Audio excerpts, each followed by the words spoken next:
Hello, I am Jennifer Chen, and this tale unfolds how I discovered that the quietest person in the room often holds all the aces. It's amusing how life surprises us. One moment, you're being bossed around by your presumptuous cousins, and the next, you're the one signing their dismissal papers. Let us rewind to the beginning. My Aunt Victoria was always the family's outlier. While her siblings pursued conventional careers as doctors, lawyers, and accountants, she independently established a tech empire. Under her helm, Chen Innovations transformed into a $2 billion enterprise, yet her modest lifestyle betrayed no hint of her success. Sporting simple attire, driving an old car nearing its decade, and residing in the same introductory home, she was enigmatic.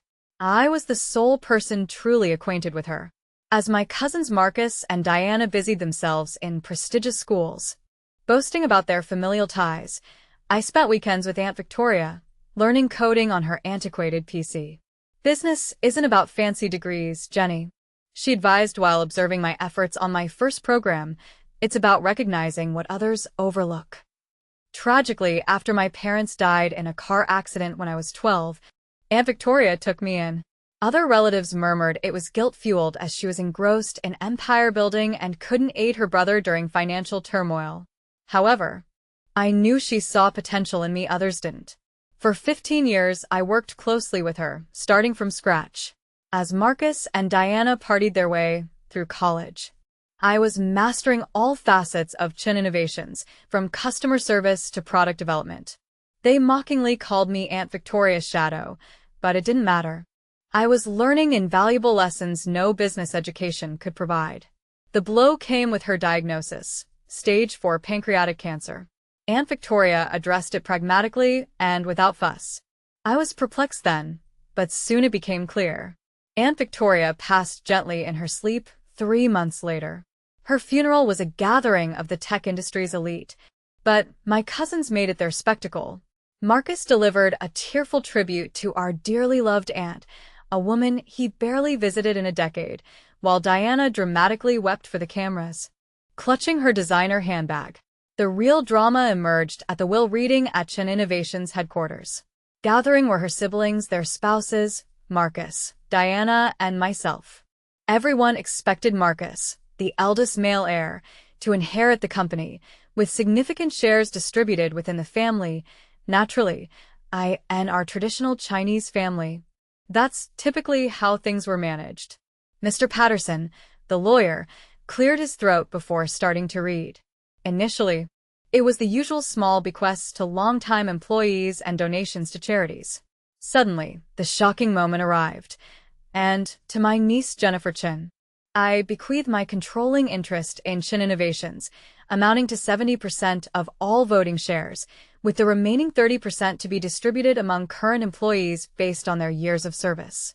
Knowing this was not the moment to act, yet, the subsequent family gathering was intense. They assembled at Uncle James's lavish mansion, the same one acquired with funds borrowed from Victoria years prior. Though I was invited, my purpose was transparent.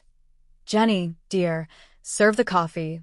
Marcus's mother, Helen, instructed with a saccharine smile devoid of warmth. That's what you're good at, right? Serving others, she added. So, I played along, pouring coffee as they deliberated options, practically invisible to them. We need to dispute the will, Uncle James proclaimed.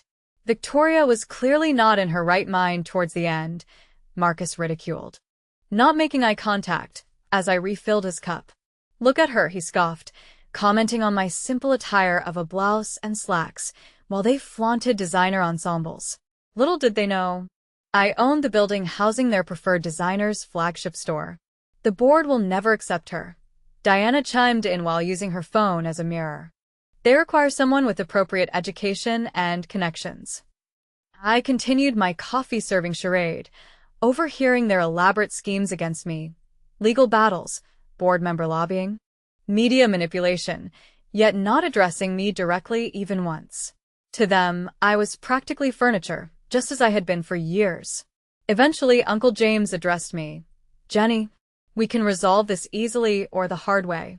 Sign over the shares to Marcus, and you'll receive a generous settlement. sufficient for comfortable living. Seeing their eager faces, I felt a surge of emotions. These were the same relatives who barely acknowledged me at family events and mocked my bond with Aunt Victoria. They even whispered behind my back, calling me the charity case.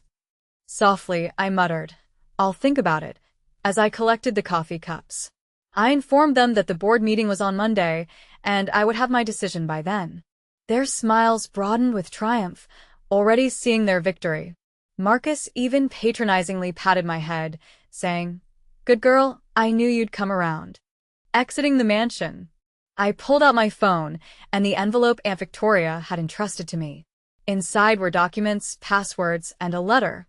She had written, "The time for hiding is over. Show them who you really are." A grin spread across my face as I dispatched a series of pre-prepared emails. Monday's board meeting promised to be intriguing, given that my dear cousins were clueless about my true role. While they paraded as the face of the family, I had quietly become the backbone of Chen Innovations over the past 15 years. Every significant client contract bore my signature. Every successful product launch in the last 5 years had my input, and key employees were in their positions because of my recommendations. They expected Monday's board meeting to be her triumph, but they were unaware of what awaited them. Monday morning dawned brightly and clearly. I reached Chen Innovations headquarters at 6 a.m., 2 hours before the board meeting. The security guards greeted me respectfully.